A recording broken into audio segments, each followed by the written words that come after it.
Hey everybody, it's Christine Ernst, the Fat Ass Cancer Bitch, coming to you from the Cozy Writing Cottage here in Sandwich, Massachusetts. It is Saturday, the last day in May, May 31st. And it was a hell of a week. Thursday was Marney's graduation, and yesterday was my Uncle Jack's funeral. I told you about him last week. Yesterday was his funeral. There were so many people, my entire family. There was the cortege from the church in Weymouth to the cemetery in Situate was escorted by 5 police officers on motorcycles, 2 of whom had been students of my Uncle Jack in junior high. If you went to Quincy Central Middle School, you might have had Uncle Jack for history, and he might have changed your life. If you had him, he almost certainly changed your life. He was that kind of teacher. Charismatic and funny and dedicated and so smart and so much fun. Anyways, that was yesterday. And the day before was Marney's graduation. Now, Marney was allowed only 2 tickets to the commencement. So on Thursday morning, my daughter-in-law, Milena, and I got to Harvard Yard at 6:45 a.m. for a commencement that began at 9:30. Michael and Julia dropped me off and spent the morning visiting coffee shops and museums and met up with us at the Divinity School diploma ceremony in the afternoon. Even at 6:45 a.m., the place was already packed. But Milena and I got seats on the lawn up the stairs across from Seaver Hall and had a glimpse of the stage and a good view of a screen and an even better view of the place where Marney would be sitting. When the Div School marched in to take their seats, I stood and flapped my arms and hollered, and Marney actually saw me and waved back, which was just the best moment. There were 32,000 people gathered. I looked up this number, 32,000 people. It's hard to describe the 374th commencement of Harvard University, especially in this moment, this very political moment. If there was ever a moment, it is right now. It was perfectly executed crowd management, sort of brilliant and amazing.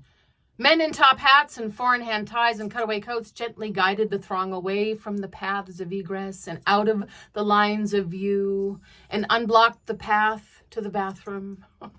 Part stone-cold Hogwarts, the banners, the stone buildings, the glorious grounds. It's like a movie set. The robes and hats and ceremony and ritual and probably magic. Also, part straight-up rebellion. The crowd gathered was basically the brain trust of the entire earth in this moment. When Alan Garber, the president of Harvard, stood to welcome us, the ovation roared, shook the trees. 32,000 stood and clapped and hooted and screamed. The ovation dimmed and surged back, over and over, each time more poignant, more significant, more pointed and heartfelt. And it was part of glorious, glorious people-watching study in age, nationality, fashion, language, accent, skin color, heel height, determination, graduation flair, umbrellas, identity, family, courage, politics, selfie sticks, hope, wealth, faith, sensible shoes, hard work, appropriate rain gear, luck, perseverance, protest, pride, so much pride. As far as Harvard is concerned, the terrified tyrant whose name I will not speak can fuck right off.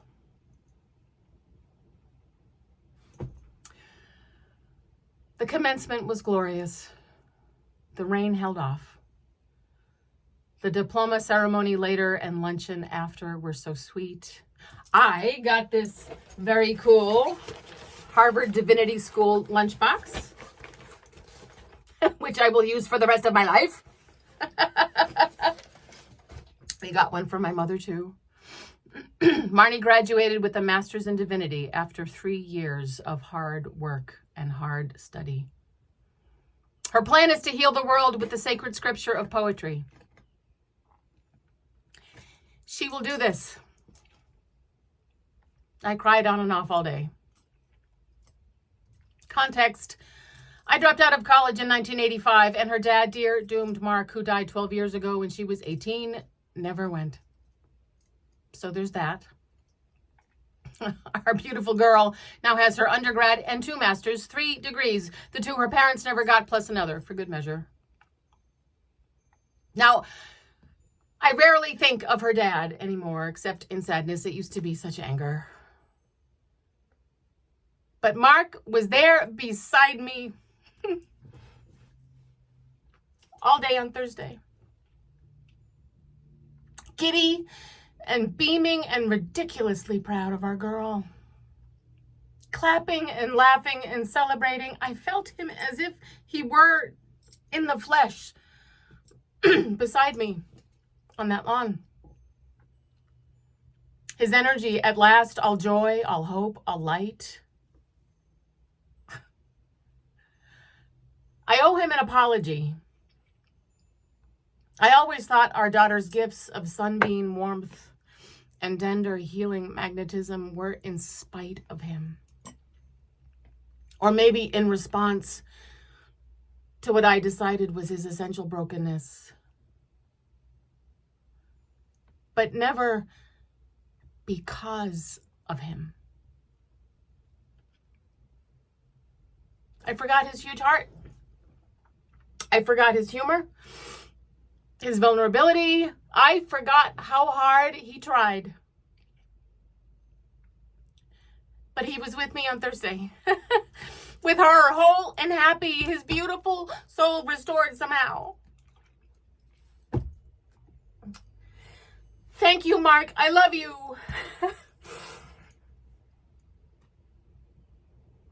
And I'm sorry.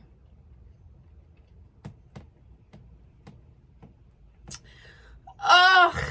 And then yesterday at the funeral, at my uncle's funeral at the cemetery, it was in Situate, which was where Mark grew up. So he was with me yesterday too, I guess. There was a car in front of us with a bumper sticker that said 143 in an oval. Now, if you grew up in Situate, you know about Mine at Light, and there's a story about Mine at Light in the Light Keepers somewhere in the 1800s.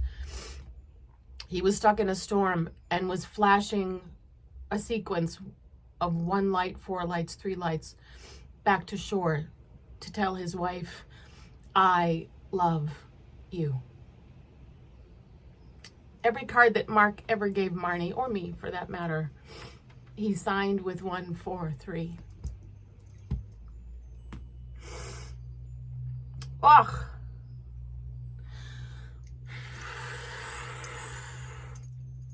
One, 4, 3, folks. I love you. Thank you. I'm still a little gobsmacked by all of it. The graduation, seeing my entire family yesterday. It was all so beautiful and kind of exhausting. So today I'm gonna hammer some jewelry. I'm gonna be out in the garden. I might take a nap. I hope you take good care of yourselves.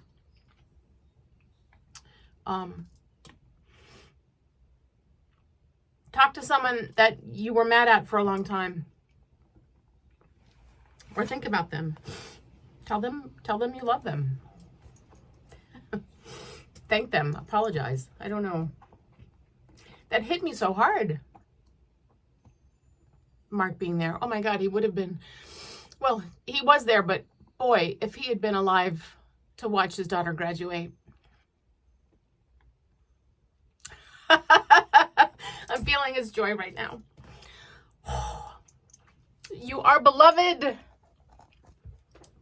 Come as you are. Find delight today. Find delight tomorrow. Be well. And thank you for tuning in, and I'll see you next week.